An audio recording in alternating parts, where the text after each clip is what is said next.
오늘 사도행전 16장에 있는 말씀을 근거로 해서 바울과 루디아의 만남이 말하는 성도의 모습은 무엇이냐라는 것을 살펴보면서 은혜를 나누기를 원합니다. 자, 지난주에 계속해서 이제 사도행전 말씀 가운데 보니까 바울과 바나바가 각각 자기의 주장대로 하다가 갈라서는 미숙한 모습을 저희가 봤습니다. 그런 모습은 계속해서 사도 바울의 사역 중에 나타나게 되죠. 그래서 결국은 성령의 인도하심을 받아서 자기의 방향을 바꾸게 됩니다. 사도 바울은 무시아에서 비두니아로 가기를 원했습니다. 이 지역은 아시아 지역을 말하지요. 그래서 자기의 생각으로는 1차 선교 여행을 한 길리기아 지방 또 밤빌리아 지방 중심으로 교회를 다져가는데 선교 사역의 방향을 잡습니다. 누가 봐도 옳아 보입니다. 아니, 여태까지 교회를 세웠던 곳을 잘 돌아보면서 세우기를 원하겠다는데 이것을 누가 말리겠습니까? 그런데요, 예수의 영 성령께서 말리시더라는 것입니다. 그것이 지금 중요한 것이 아니다라고 말씀하시면서 방향을 틀어 놓으신 것이죠. 그 가운데 자기의 뜻대로 하려고 하던 바울의 고집스러운 마음을 깨트리시기 위해서 하나님은 환상까지 동원하셔서 성령의 일하심 앞에 바울이 인정하도록 합니다. 그리고 결국은 바울은 순종을 배워가게 되지요. 자, 그리스 신화 중에 여러분 혹시 목마로 유명한 도시 혹시 아십니까? 예, 트로이라는 도시죠. 이 트로이가 바로 바울이 유럽 마게도니아 지역을 건너가기 전에 갔던 항구 도시 드로아입니다. 자, 사도 바울은요, 소아시아 지역에 있는 이 트로이 목마로 유명한 도시 드로아 항구를 떠나서 결국 이제 마게도니아의 수도인 빌립보로 가게 되죠. 성령의 인도하심으로 가게 된 사도 바울의 행보는 단순히 어떤 도시에 도착해서 교회 하나 개척하는 것이 의미가 있는 것이 아니었습니다. 더 큰 의미가 있었는데 그것은 무엇이냐? 이제 아시아를 넘어서 유럽에도 예수의 복음이 전파된다라는 것이었습니다. 어쩌면 이 땅에 들어가서 사도 바울이 그곳에서 복음을 전하고 교회를 세운다라는 것은 정말 막막하기 그지없는 일이었을 것입니다. 예수를 따르는 자와 예수를 믿기로 작정한 자들의 만남을 통해서 하나님이 어떤 일을 행하셨는가, 그리고 이 시대를 살아가고 있는 우리 성도님들의 삶에는 이런 만남이 어떻게 성도로서의 역할을 어떻게 감당해 나가야 될지 영적인 통찰력과 삶의 결단을 얻게 되시기를 주님의 이름으로 축원드립니다. 첫째는요, 기도할 곳을 찾으라 라는 것입니다. 사도행전 16장 11절에서 13절 말씀에 보니까 우리 한번 말씀을 읽어보면서 진행할까요? 시작! 우리가 드로아에서 배로 떠나 사모드라게로 직행하여 이튿날 네아폴리로 가고 거기서 빌립보에 이르니 이는 마게도니아 지방의 첫 성이요 또 로마의 식민지라. 이 성에서 수일을 유하다가 안식일에 우리가 기도할 곳이 있을까 하여 문밖 강가에 나가 거기에 앉아서 모인 여자들에게 말하는데, 자, 사도 바울이 이제 성령의 인도하심을 따라서 이동을 하기 시작합니다. 지금 성경에 뭐 여러 가지 지명들이 나오는데 여러분들이 이 지명들이 나오면 그런가 보다 하고 이제 보시잖아요. 그러면은 이게 그림이 안 그려지면 얘기가 재미가 없습니다. 여러분들이 여행하시는 것처럼 한번 지도를 보신다면, 자, 지도를 한번 보여주실까요? 자, 저 지도가 지금 오른쪽에는 이제 팔레스타인 땅이죠. 오른쪽 맨 밑에 화살표가 있는 것이 예루살렘입니다. 그 예루살렘 북쪽으로 올라가서 이방 땅인 안디옥에서 이제 교회 사역, 이방 선교를 위한 사역이 시작하죠. 그래서 그것이 이제 바나바와 갈라지면서 교회를 돌아보는 사역을 하면서 저 중앙 지역으로 이동하게 됩니다. 그러면서 이제 드로아라는 항구로 가게 됐죠. 저기 화살표들이 모여 있는 곳이 바로 드로아입니다. 그래서 그 화살표가 모인 곳에서 사모드라게라는 섬이 그 중간에 있어서 뭐 지킹했다라는 그런 표현이 나옵니다. 굳이 들릴 필요가 없는 곳이죠. 그래서 거기에서 바다를 건너서 에게해를 건너서 간 곳이 네아폴리였고, 네아폴리에서 더 들어간 곳이 바로 빌립보입니다. 저 빌립보는 이 당시에 마게도니아의 수도였습니다. 그래서 아주 도시로서 굉장히 요충지였던 것이죠. 사도 바울 일행이 이제 유럽 땅에 첫 발을 디딘 곳입니다.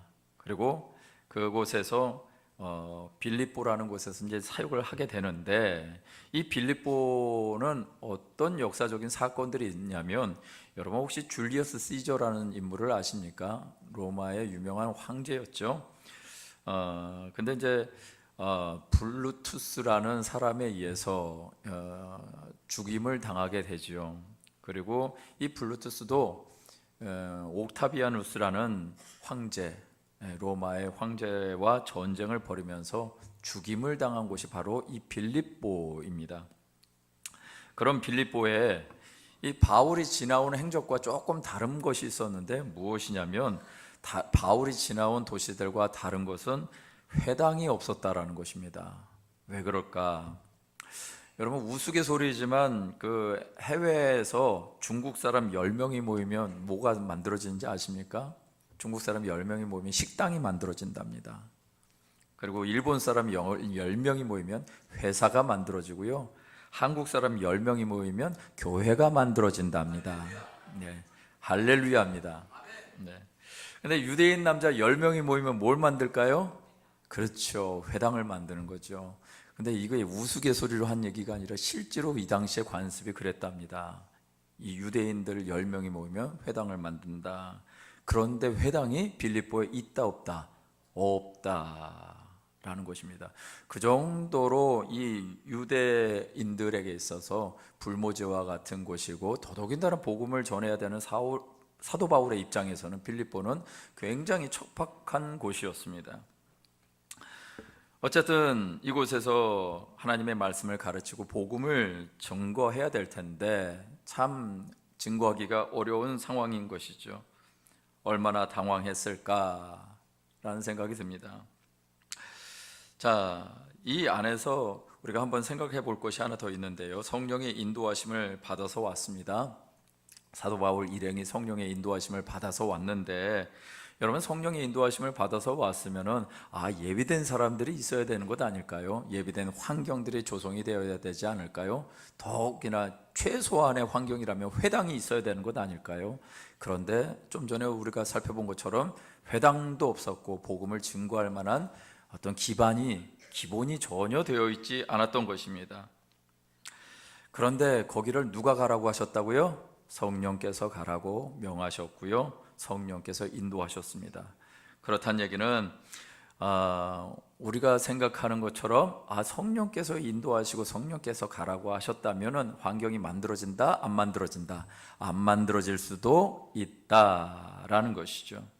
다시 말해서 무엇인가 환경과 조건이 딱딱 맞아떨어지는 것만이 하나님의 계획은 아니다라는 것입니다. 무엇이 부족하고 환경적으로 좋지 않다 하더라도 이것이 누구의 일이다? 주께서 시키신 일이다 라는 사실을 반드시 기억해야 되는 것이죠. 많은 사람들이, 제가 이제 언젠가도 한번 말씀드린 적이 있지만, 교회 사역자를 뽑을 때 이 사역자들이 그런 생각을 많이 합니다. 교회 사역자는 그래도 물론 이 세상의 조건보다도 굉장히 열악합니다. 정말 열악합니다. 그런데도 불구하고 사역자들이 세워질 때 점검해야 될 것이 있습니다. 무엇이냐면 왜 이 일을 하느냐라는 것이죠. 어떤 사역자들은 모든 것을 갖춰줘야만 일을 하려고 합니다. 이런 것 조건도 갖춰야 되고요, 저런 조건도 갖춰야 되고요. 저도 그런 줄 알았습니다. 저도 부목사 시절에 그런 줄 알았습니다. 그래서 굉장히 저한테 약속했던 것들을 다 지켜야만 하는, 교회가 지키지도 않는다고 막 욕하고 그랬던 시절이 있습니다.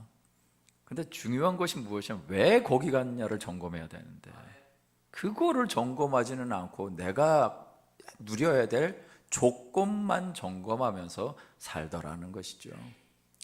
오늘 말씀에 보니까 사도 바울의 일행들이 그 땅을 밟았을 때 그들이 생각한 건 뭐지만, 성령께서 이렇게 우리가 가고자 하는 것을 막았고, 그리고 결국은 환상을 통해서 마게도니아 땅 빌립보에 왔으면 하나님의 예비하신 놀라운 일들이 있어야 되고 기본이 되어 있어야 되는 것 아닌가라고 생각하는데, 그렇지 않았다라는 것을 보면서 사역자들, 하나님의 일들을 감당하는 사람들, 우리 하나님의 성도, 여러분 주의 종들만 아니고요, 성도로서 이 말씀을 보셔야 됩니다. 우리 모든 성도님들은 어떤 마음으로 살아야 되느냐? 하나님의 약속을 가지고 살아가야 되는 것이죠. 하나님이 말씀하신 것, 하나님이 보내셨다면 그 보내신 것에는 의미와 목적이 있다라는 것이죠. 아무리 힘들고 어려워도, 아무리 내가 생각하고 있는 조건과 상황이 맞지 않더라도 하나님이 보내셨다라는 확신이 있으면 사도 바울은 여기서 무너질 수가 없는 것이죠. 신앙생활을 하는 것은 바로 이것입니다. 신앙생활하는 것은 사람을 보는 것이 아닙니다. 신앙생활은 예수 그리스도를 바라보는 것인 줄 믿습니다. 왜 교회들을 떠나고 그러겠습니까? 물론 교회 안에 비일비재한 불의한 일들이 있는 것도 사실입니다. 그런데 진짜 중요한 것은 무엇이냐? 그런 일들 때문에 떠나가는 것이 문제가 아니라 왜 하나님이 나를 여기에 보내주셨는가를 확인하는 것이 더 중요하다라는 것입니다. 그게 신앙생활인 것이죠. 사도 바울은 바로 그 상황 가운데 있었다라는 것입니다. 그러면서 사도 바울이 이런 상황 가운데 지금 점검한 것이 무엇이냐? 그것은요, 바로 13절에 있는 말씀입니다. 안식일에 우리가 기도할 곳이 있을까 하여 문 밖 강가에 나갔다라고 얘기를 합니다. 우리가 기도할 곳이 있을까 하여, 기도할 처소를 찾고 있더라는 것입니다. 이 당시에 회당이 없을 경우에는요, 야외나 강가 그리고 바닷가 근처에 마련되어 있는 기도 장소가 있었다고 합니다. 그래서 하나님을 경외하는 이방 여인들이, 힘없는 여자들이 안식일에 정기적으로 모여서 기도했다고 하는 것이죠. 사도 바울 일행들이 그것을 좀 알았던 것 같습니다. 그래서 찾았는데, 그렇게 기도할 곳을 찾는 것으로 시작을 해서 결국은 만난 사람들을 통해서 유럽의 초대 교회가 생겼다라는 것이죠. 이런 일들이 일어나는 데 있어서 성령의 역사가 일어나는 사람들에게 특징이 있더라는 것입니다. 그것은 바로 기도할 곳을 찾는, 기도하는 것이라는 것이죠. 저와 여러분들에게 제 이 말씀이 그냥 늘 하는 그런 얘기로 듣지 않게 되시기를 주의 이름으로 축원드립니다. 오늘 이 상황 가운데에서 이 말씀을 보자고요. 사도 바울의 상황 가운데 이 말씀을 보자고요. 여러분, 사도 바울의 이 상황 정말 뜬금없는 지역입니다. 그래도 드로아에 있을 때까지는 아시아 문화권이었습니다. 그런데 이제 바다를 건너서 새로운 문화에 들어갔다는 것은 쉬운 얘기가 아니지요. 더더군다나 회당도 없었던 곳입니다. 그곳에 가서 복음을 전한다, 하나님이 원하시는 교회를 세운다, 이거는 쉬운 일이 아니었을 것입니다. 그런 상황 속에서 이가 할 것은 기도할 곳을 찾아야 돼. 기도할 곳을 찾아야 돼. 하나님의 사람들이 보면 특징들이 다 그렇습니다. 노아가 창세기 8장 20절에 보니까 노아가 야훼께 제단을 쌓고 모든 정결한 짐승과 모든 정결한 새 중에서 제물을 취하여 번제로 제단을 드렸다라고 얘기하고 있습니다. 이것은 어느 때인가 하면 노아 홍수 심판 이후에 있었던 사건입니다. 노아가 제일 먼저 홍수가 끝나고 나서 한 것이 무엇이다? 제단을 쌓는 것이다 라고 말하고 있고요. 창세기 13장 4절에도 보니까 그가 처음으로 제단을 쌓은 곳이라 그가 거기서 야훼의 이름을 불렀다. 이 그는 아브라함을 말하는 것이죠. 아브라함 역시 그가 한 일, 그가 참 수치스러운 일을 했습니다. 가지 말라고 한 땅을 갔죠. 어디를요? 애굽을 갔다가 돌아와서 한 것이 무엇이냐면 제단을 쌓았다라고 얘기를 합니다. 그리고 창세기 26장 25절에도 보니까 이삭이 그곳에 제단을 쌓고 야훼의 이름을 부르며 거기에 장막을 쳤더니 이삭의 종들이 거기에서도 우물을 팠더라. 우물 가지고 이삭이 싸웠었습니다. 이삭이 정당했습니다. 그럼에도 불구하고 이삭이 자기의 우물들을 다 내어주지요. 그러면서 피해 다니다가도 계속해서 하나님이 축복하셔서 우물이 나게 하십니다. 그런데 그럴 때 이삭이 한 것이 무엇이냐? 또다시 제단을 쌓았다라고 얘기를 하죠. 창세기 35장 7절에도 보니까 그가 거기서 제단을 쌓고 그곳에 엘베델이라 불렀으니 이는 그의 형의 낯을 피할 때 하나님이 거기서 그에게 나타나셨음이었더라. 여기 형의 낯을 피한 존재, 여러분 너무나 잘 아시죠? 야곱이죠. 에서의 낯을 피해서 도망 다니는 신세가 되었을 때 야곱이 한 것은 무엇인가? 역시 제단을 쌓았다라고 얘기를 합니다. 믿음의 사람, 믿음의 조상이라고 할 수 있는 사람들의 특징이 무엇이다? 다 제단을 쌓았습니다.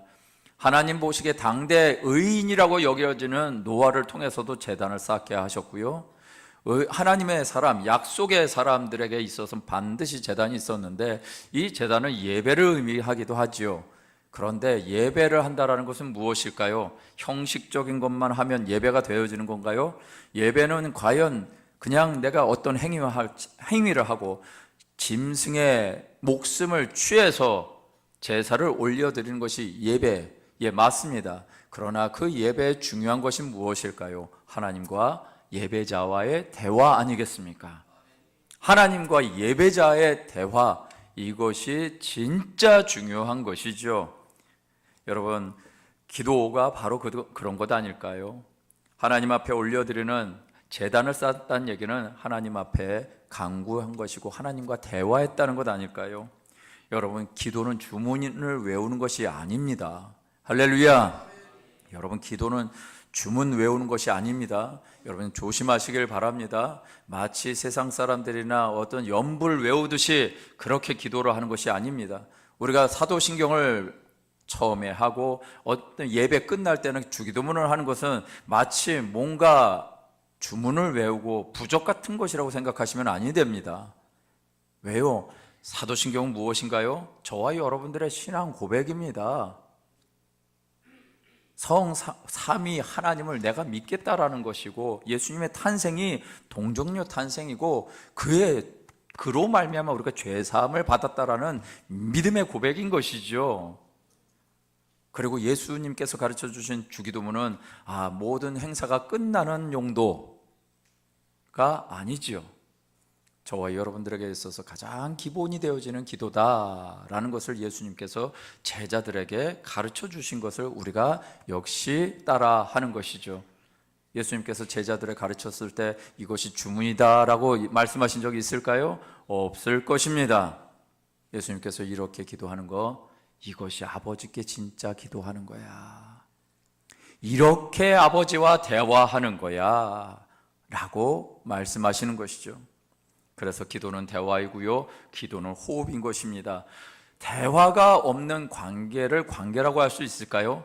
여러분, 그런 사람은 없을 것입니다. 대화가 없는 관계를 관계가 있다라고 하는 일은 없을 것입니다.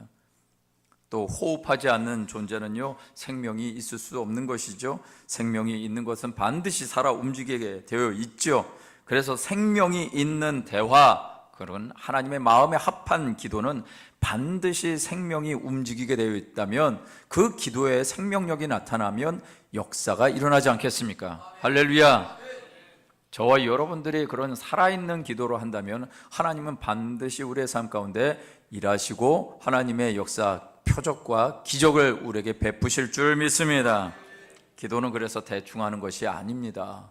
그저 편안하게 누워서 뭔가를 바라는 건 누구나 할 수 있는 것입니다. 그것은 믿든 안 믿든 할 수 있는 것입니다. 그런데 예수님도요, 기도를 하셨던 것을 우리를 봐야 됩니다.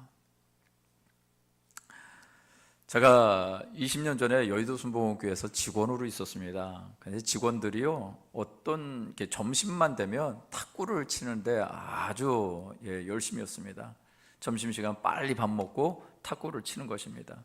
탁구를 치는데 아주 수준급입니다. 진짜 선수가 나올 만한 또한. 그런데 그런 상황에서 어떤 직원은요, 조용히 없어지는 겁니다. 조용히 사라져요. 그래서 이게 이 양반이 어디를 갔나, 나중에 제가 궁금해가지고 한번 찾아다녀 봤어요. 찾아봤더니요, 불도 안 켜지는 성전에 가가지고 기도하고 있더라고요. 성전을 찾아서 기도한 것입니다.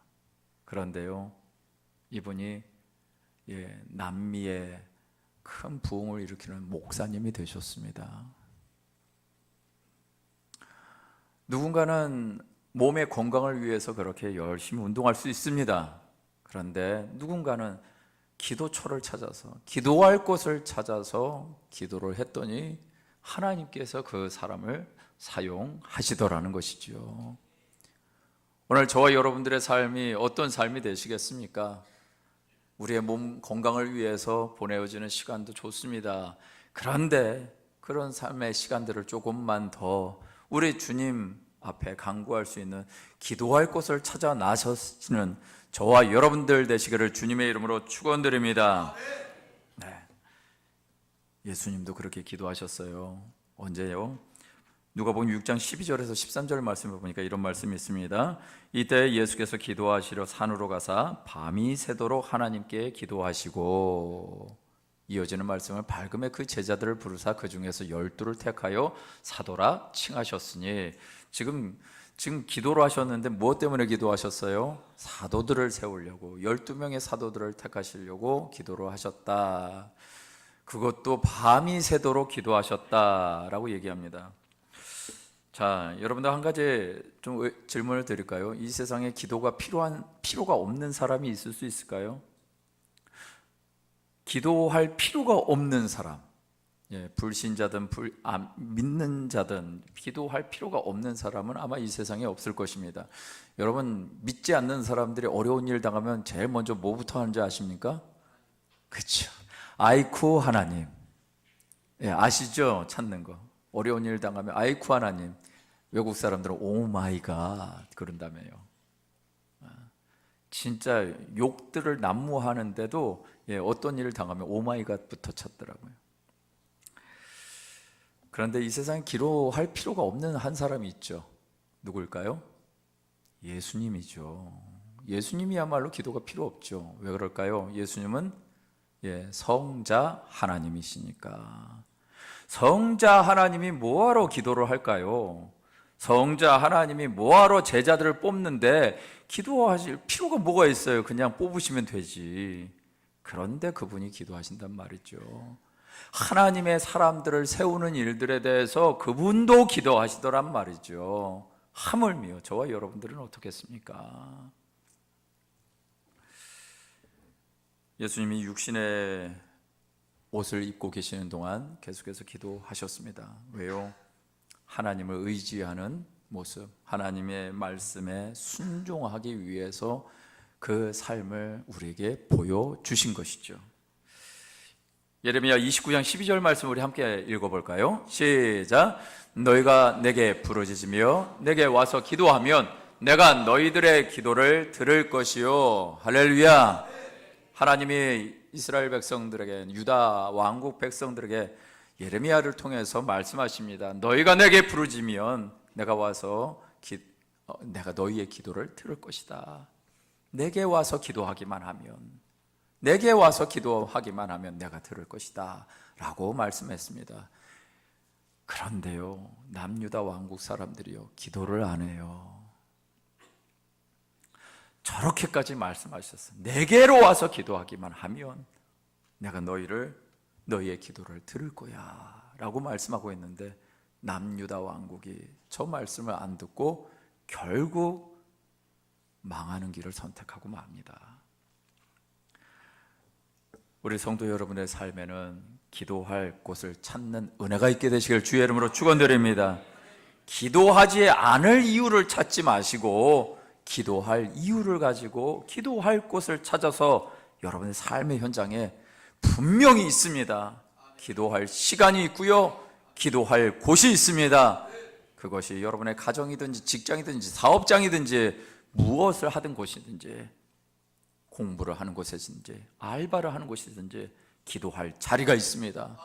창고라도 들어가셔서 기도하셔서 하나님의 놀라운 은혜를 경험하시기를 주님의 이름으로 축원드립니다. 두 번째는요, 주께서 내 마음을 열고 계심을 믿으라 라는 것입니다.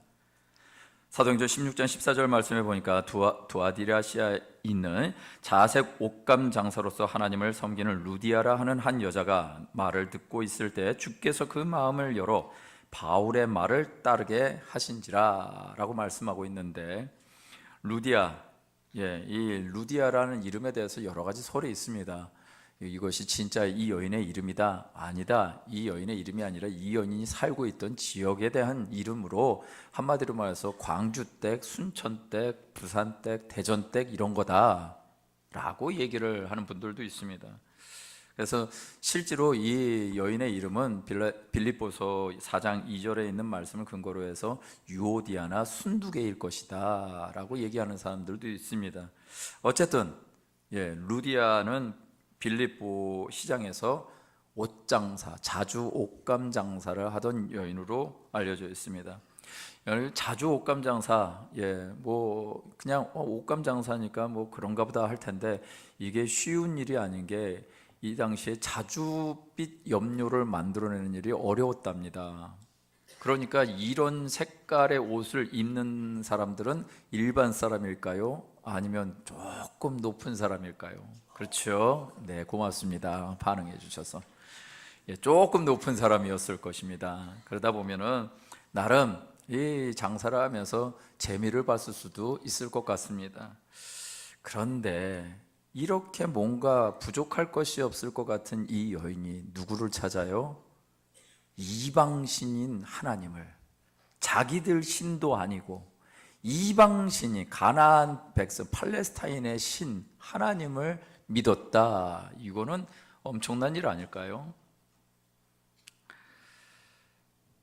때로는 여인의 몸으로 이런 일들을 한다는 것이 쉽지 않았을 것입니다. 이 당시에는 여인들에 대해서 그렇게 귀하게 여기지 않은 시대였기 때문에 여인이 뭘 일을 한다라는 사실은 어쩌면 남편이 없는 여인이었을 가능성이 있다는 것입니다.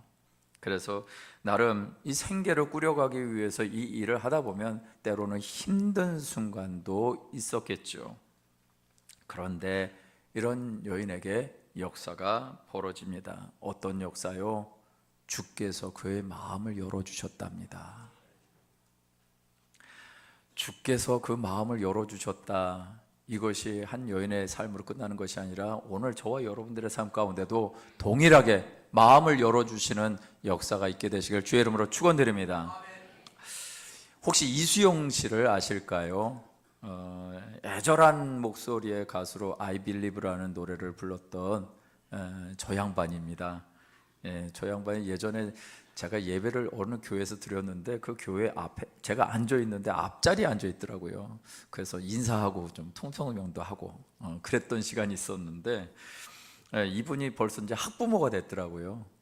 그래서 이분에 대한 인터뷰 기사가 나왔는데, 현재는 CBS 라디오 이수영의 12시에 만납시다라는 그 프로그램을 진행하고 있다고 합니다. CBS 라디오랍니다. 할렐루야. 네, 광고 좀 했습니다. 한때 이분은 굉장히 스타였습니다. 그래서 이분이 자기를 소개를 할 때도 저 스타 가수였지요. 그런데 하늘에서 떨어진 별이에요 라고 얘기를 하더라고요. 무슨 얘기예요? 지는 별이다 뭐 이런 얘기를 하는데 이 안에는 의미가 있더라고요. 이분의 개인의 삶을 좀 소개해 주는데, 초등학교 2학년 때 아버지가 교통사고를 당하셔서 돌아가시게 됩니다. 그러니까 뭐 이제 가장이 없어지니까는 이제 삶이 어려웠죠. 그러면서 고3 때 입시 준비도 해야 되고 그런데 삶이 너무 어려운 중에 있을 때 친구가 전도를 해서 교회를 가게 됐다고 합니다.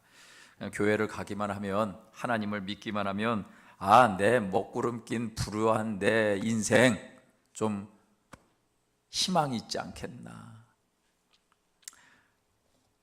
그렇게 해서 믿었답니다. 그렇게 해서 믿었는데 수능 시험 망쳤답니다. 그리고 그 즈음에 어머니까지 교통사고로, 아버지도 그렇게 가셨는데 어머니까지 교통사고로 그렇게 돌아가셨다고. 그래서 이분의 마음가운데 이런 생각이 들었답니다. 하나님이 정말 계시긴 한 거야. 그러면서 자기 목에 걸려있던 십자가 목걸이를 확 끊어가지고 집어 던졌답니다. 강팍하게 굴었던 것이죠. 그리고 나서 이분이 얘기한 건, 이제는 내 힘으로 나와 내 동생 이제 지킬 거야 라고 하면서 21살에 뛰어든 것이 가수였답니다. 한 번도 내리막길을 간 적이 없었다고요. 그러면서 계속 정상으로 올라갔고요. 그러다 보니까 어떤 마음이 들까요? 참 안타깝게도 인간은 정상을 올라가면 올라갈수록 겸손해지는 것이 아니라 교만해지더라. 그러면서 이 강팍한 마음으로 살았고, 부모님의 죽음이 해석이 되지 않아서 너무너무 이제 힘들었는데, 그럼에도 불구하고 신앙생활을 했다고. 신앙생활을 하는 것은 내가 복받기 위해서 했다고. 그러다가 또 믿었던 친척한테 전 재산을 다 날린 겁니다. 그래가지고 경제적으로나 정신적으로나 너무 힘들고 어려웠을 때 그제서야 이런 고백을 했다고 하는데요. 하나님, 제가 할 수 있는 것이 아무것도 없습니다 라고 고백하면서 주께로 돌아왔답니다. 그러면서 자기 자신을 보는데요, 자수성가한 저의 깊은 교만이, 뿌리 깊은 교만과 생색내는 거. 왜? 내가 가장이 돼가지고 내가 살렸으니까, 내가 내 동생 잘 돌봤으니까. 그런데 동생들과 친척이 얼마나 힘들었는지를 보게 됐다고, 자기가 얼마나 죄인지를 깨닫게 되었다라고 그렇게 얘기를 하더라고요. 어느덧 은혜 가운데 또 결혼도 하고 초등학생 학부모가 되었습니다. 그런데 말씀을 피상적으로 알던 이분의 삶에 하나님의 마음이 들어오기 시작했습니다. 한 번은 이제 아이 때문에 고민한 흔적을 이렇게 이제 나눴는데, 아이가 이제 유치원 다닐 때 보면은 그 아이들이 좋아하는 뭔가 있잖아요. 뭐 장난감도 있고 뭐 카드도 있는데 포켓몬스터라는 카드를 좋아했나 봅니다. 그래서 그 포켓몬스터 카드가 집에 그렇게 많이 있는데 왜 또 사달라고 그러냐 그러면서 야단을 치고요. 야단을 쳐도 안 되니까 네 맘대로 해, 나는 간다 하고 가버렸답니다. 그러면서 집에 돌아와가지고 말씀 묵상을 하는데 예레미야 19장 말씀을 보게 되었답니다. 그리고 예레미야 19장 말씀에 뭐라고 그러냐면, 목이 곧은 백성에게는 재앙이 내려진다, 이런 말씀이 나오는 거예요. 그런데 딱 이 말씀을 보면서 누가 생각났을까요? 이 왼수 같은 이 아들이 생각난 거죠. 그래서 이 아들 딱 생각하는 순간에 하나님이 그러더랍니다. 그 아들의 모습에 너의 모습이 있지 않느냐고. 그게 보이더랍니다. 자기 모습 속에 그 모습이 있다는 것을 깨닫게 되었고요. 내 아이가 내 계획대로 해주지 않는다라는 생각 때문에 아이들에게, 자기 아이에게 타이르고 정말 하나님의 말씀으로 권면하고 사랑하고 나가기보다는 강팍하고 고집스럽게 행동했다라고 얘기를 하더라고요. 자, 사는 목적이 하나님의 뜻을 구하는 사람들은요, 성령이 마음을 열어 일하심을 경험하게 되어지는 줄 믿습니다. 우리의 삶 가운데 반드시 점검해야 될 것이 있습니다. 그것은 이런 삶이 없다면은 우리의 삶을 점검해야 되는데, 자, 예레미야 9장 14절 말씀에 보니까 이런 말씀이 있어요. 그 마음의 강팍함을 따라 그 열조가 자기에게 가르친 바알들을 쫓았습니다 라고 얘기를 합니다. 강팍함의 결과가 무엇인가요? 바알들을 쫓았다, 바알 우상을 쫓았다라고 말하고 있죠. 잠언 28장 14절 말씀은요, 항상 경외하는 자는 복되거니와 마음을 강팍하게 하는 자는 재앙에 빠지리라 라고 말하고 있습니다. 여러분 자신의 마음을 강팍하게 하는 유혹에 넘어가지 않게 되시기를 주님의 이름으로 축원드립니다.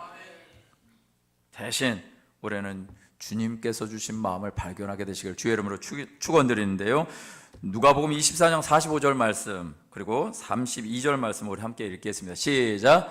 이에 저희 마음을 열어 성경을 깨닫게 하시고, 그리고요, 우리에게 말씀하시고 우리에게 성경 풀어주실 때 우리 속에 마음이 뜨겁지 아니하더냐. 여러분들, 주님을 만나면 어떤 이 역사가 벌어져요? 마음이 열리는 역사가 벌어진다라고 얘기를 하고 있습니다. 그리고 그 마음에 열려지는 역사와 아울러 주님의 말씀이 우리의 마음을 뜨겁게 한다라고 성경이 얘기하고 있죠. 저와 여러분들이 추구해야 될 모습인 줄 믿습니다. 자, 세 번째는요, 있을 곳이 되어주라라는 것입니다.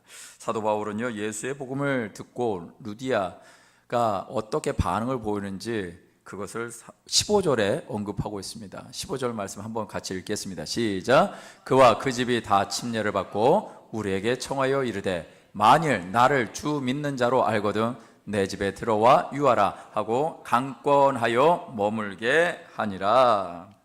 사도 바울의 말을 듣고요, 루디아가 간청합니다. 그런데 참 보니까 루디아가 사도 바울의 복음의 말씀을 듣고 은혜를 많이 받았나 봅니다. 그래서 사도 바울을 섬기기를 원하고 내 집에 들어와서 유하라고 얘기를 하죠. 근데 이어지는 말은 강권하여랍니다. 아마 굉장히 말할 수 없게 나를 주로 믿는 자로 알거든 와라 라고 얘기하는데 아주 강하게 얘기한 것 같습니다. 그래서 사도 바울이 어찌할 바를 알지도 못하고 어쩔 수 없이 루디아의 말에 순종한 것 같습니다. 목회자와 성도 간의 아름다운 섬김의 모습이지요. 사람과 사람과의 사이, 참 이 세상 믿음을 가지고 살아가는 것이 쉽지 않은 세상에 저희들이 살아가고 있습니다. 점점 어려워지는 세상이죠. 그래서 예수님도 마태복음 24장 10절에서 12절 말씀에 보니까 그때 많은 사람이 실족하게 되고 서로 잡아주고 서로 미워하겠으며 거짓 선지자가 많이 일어나 많은 사람을 미혹하겠으며 불법이 성함으로 많은 사람의 사랑이 어떻게 된다고요? 식어질 거다라고 얘기를 하고 있습니다. 그럼에도 불구하고 예수님의 말씀은 식어지는 것으로 끝나는 것이 아니라 13절 말씀으로 끝납니다. 이 말씀을 함께 읽겠습니다. 시작. 그러나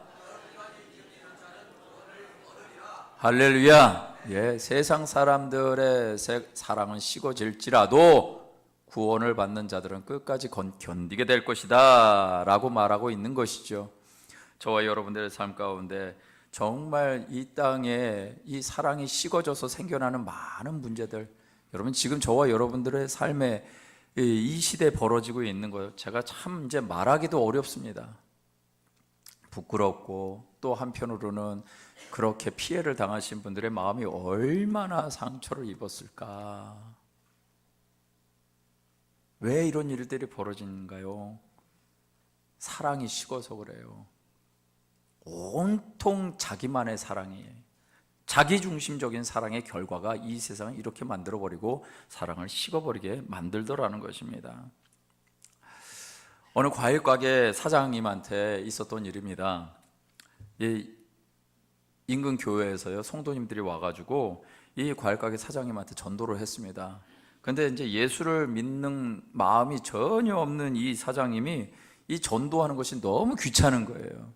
그래서 전도하러 온 사람들한테 퉁명스럽게 대하고 박대를 했습니다. 그런데 어느 날 이 전도하던 한 성도님이 찾아와서 간단히 예수 믿으세요 라고 얘기하고는 물건을 사는데, 물건을 고르는데 보통 고르는 게 좀 다른 거예요. 그래서 에이, 설마 하고 그러고 갔습니다. 보냈습니다. 물건을 잘 팔았죠. 나중에 또 왔는데 물건을 고르는데 또 이상한 걸 고른 거예요. 뭐냐, 흠 있고 작고 팔기 좀 꺼름직한 것만 골라서 이분이 사더라는 것입니다. 몇 번 그래서 참 희한한 사람이다 라고 했는데 나중에 며칠 뒤에 또 다른 손님이 와가지고 물건을 고르는데 똑같이 고르는 거예요. 작고 흠 있는 것만 골라서. 그래서 이 사장님이 이렇게 얘기를 했답니다. 당신도 저 교회 다니는 인간이요? 안 거죠. 안 거죠. 악착같이 자기 이익을 위해서 살아가는 것이 우리 모습이고, 어쩌면 성도의 삶의 모습 아닐까요?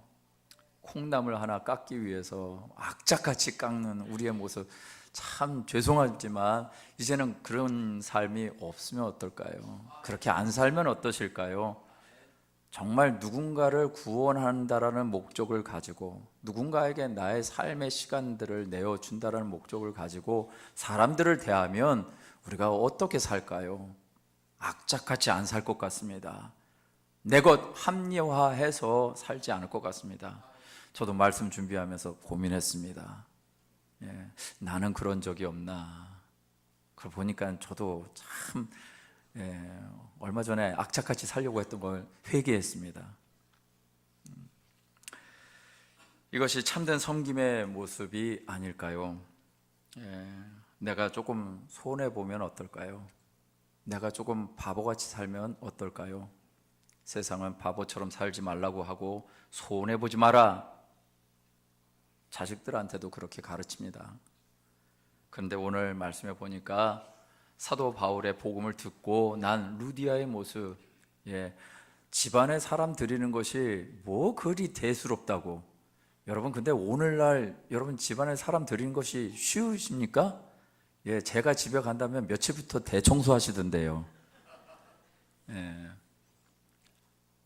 저뿐만 아니라 누군가 가더라도 요즘엔 문을 열어주는 것이 쉽지 않은 세상 아닌가요? 그런데 이젠 좀 그렇게 살면 어떨까요? 내가 있을 곳을 내어주는 것, 그건 단순히 집을 개발하라는 얘기가 아니고, 여러분의 삶의 자리에 너무 여유 없게 살던, 정말 주님의 마음으로 세상을 보고 영혼들을 보는 마음이 아니라 온통 내 중심적으로 바라봤던 우리들의 마음, 이거를 조금 내려놓고 루디아처럼 사시면 어떨까요? 자, 말씀을 마무리합니다. 성령님의 인도하심을 바라고 믿고 사는 사람들은요, 반드시 하는 것 무엇이다? 기도하는 곳을 찾게 되어 있다. 우리가 기도의 응답을 받지 못하는 이유는 한 가지 있죠. 내 욕심 때문이라고 성경이 분명히 얘기하고 있습니다. 내가 바라는 것을 놓지 못하고 있기 때문에 기도의 응답이 없는 것이죠. 내가 원하는 응답을 내려놓고 주님이 주시고자 하는 응답을 구하시는 저와 여러분 되시기를 주의 이름으로 축원드립니다. 로마서 8장 32절 현대인의 성경 말씀을 가지고 함께 읽겠습니다. 시작. 자기 아들까지도 아끼지 않으시고 우리 모든 사람을 위해 내어주신 하나님이 어찌 그 아들과 함께 다른 모든 것도 우리에게 아낌없이 주시지 않겠습니까? 할렐루야. 우리 하나님이 이미 우리에게 모든 것을 내어주셨습니다. 하물며 이 땅에 무엇이 저 예수님의 생명보다 아깝겠습니까? 저와 여러분들이 그 생명을 받고 이 땅에 살아가는 것이라면 우리의 안목이 이 세상이 아니라 천국을 바라보는 것이고, 천국을 바라보는 자는 넉넉하게 살 줄 믿습니다. 내가 있는 것, 주님의 음성을 따라서 또 나눌 수 있는 넉넉한 은혜가 있게 되시기를 주님의 이름으로 축원드립니다. 자, 이 시간 우리 한번 찬양하시면서 우리 기도하실 때 여러분 너무나 잘 아는 찬양이 있습니다. 나의 주 나의 하나님입니다. 좀 전에 우리가 찬양 드렸습니다. 주님을 경배합니다. 주님을 사랑합니다. 이런 고백을 드렸는데 그 말만이 아니라 우리의 삶은 어떻게 드려야 될까? 그게 바로 후렴에 나오더라고요. 우리 다시 한번 이 고백을 드리면서 후렴의 가사 속에 나온 우리의 삶의 모습 하나님 앞에 드리기를 원합니다. 그 믿음을 가지고 찬양할까요? 나의 주 나의 하나님이여 주를 경배합니다. 주 사랑하는 나의 마음을 주께서 아시나이다. 나의 주 나의 하나님, 나의 주 나의 하나님이여, 주를 경배합니다. 주 사랑하는 나의 마음을 주께서 아시나이다. 깨뜨릴 옥함 내게 없으며, 깨뜨릴 옥함 내게 없으며, 주께 드릴 향유 없지만, 하나님 형상대로 하나님 형상대로 날 빚으사 새 영을 내게 부어 주. 깨뜨릴 옥함 내게, 깨뜨릴 옥함 내게 없으며, 주께 드릴 양유 없지만, 하나님 형상대로 하나님 형상대로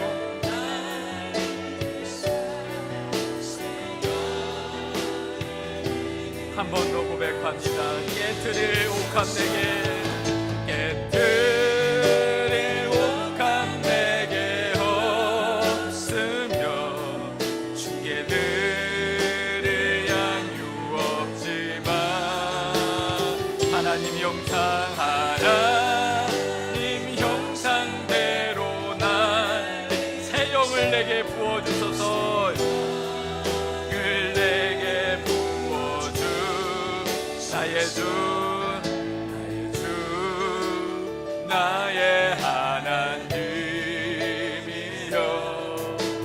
주를 경배합니다. 주 사랑하는 나의 마음 주께서 아시나이다. 이 시간 우리가 기도하며 나가실 때, 하나님, 기도하기를 힘쓰기보다는 기도하지 않을 이유를 찾아서 살았던 나의 삶을 불쌍히 여겨주시길 원합니다. 기도하기만 하면 우리의 인생 가운데 하나님의 놀라운 계획이 있는데, 그 계획에 우리는 여전히 응답하지 못하고 살아갈 때가 너무나 많이 있사오니, 하나님 나를 인도해 주셔서 그 하나님의 계획에 동참할 수 있는 쓰임바 되어지는 인생 되게 하여 주시고, 이 땅에 하나님의 감동으로 마음의 열려짐이 있게 하여 주시고, 그 열려짐의 은혜를 나누는 나의 삶이 될 수 있도록 역사해 달라고 주여 한번 부르시는 통성으로 기도하며 나갑니다. 주여, 살아계신 하나님 아버지, 하나님의 뜻을 따라 살아가기를 원하지만, 하나님, 우리의 생각과 우리의 육신은 전혀 다른 방향으로 갈 때가 너무나 많이 있습니다. 아버지 하나님, 주님께서 감동시켜 주셔야만 합니다. 하나님의 말씀이 있다면 우리의 영혼을 열어주시고, 아버지 하나님, 우리의 마음의 문을 열어주시고, 하나님의 하신 일들을 보게 될 것입니다. 특별히 하나님, 그 일들을 감당하는 데 있어서 가장 중요한 것은 아버지 하나님여, 기도할 곳을 찾아 나서는 은혜가 있기를 원합니다. 기도할 곳을 찾아 나서는 은혜가 있기를 원합니다. 우리 성도님들의 삶에 기도할 곳을 찾아 나서서 아버지 하나님여, 우리의 삶의 자리에 하나님이 예비해 주신 우리 순복음교회 이 성전을 사모하고, 아버지 하나님여, 기도하기를 힘쓰고 모이기를 힘쓰는 우리 모든 성도님들이 되게 하여 주시옵소서. 그래서 하나님이 일하시고자 하는 아버지 하나님의 역사, 구원의 역사, 하나님이 일하시는 교회의 역사를 일궈드리는 우리 순복음교회가 되어지기를 원하고, 우리 성도님들이 되어지기를 간절히 원합니다. 아버지 하나님여, 일하시옵소서. 우리의 마음의 문을 열어주시옵시고, 아버지 하나님이여, 기도하며 나아가는 성도님들의 심령 가운데 아버지 하나님이여, 하나님이 우리의 마음의 문을 열고 계심을 보게 하여 주시옵시고, 아버지 하나님이여, 그런 우리의 삶을 통해서 있을 곳이 되어주는 은혜를 주의 삶을 나누는 우리 모두가 되게 하여 주시옵소서. 아버지 하나님 행하여 주시옵소서. 우리 성도님들을 축복하여 주시옵소서. 이 은혜가 있을 수 있도록 축복해 주시옵소서. 이 은혜의 삶이 우리 모든 성도님들에게 있을 수 있도록 아버지 하나님여 우리의 마음을 열고 계심이 오늘 드러나게 하여 주시옵소서. 아버지 하나님여 삶의 자리에 돌아가서도 주님이 일하시는 것을 보기를 원합니다. 주님의 마음, 주께서 우리의 마음을 열어 주님의 마음을 갖게 하시고 아버지 하나님 넉넉한 은혜가 있게 하여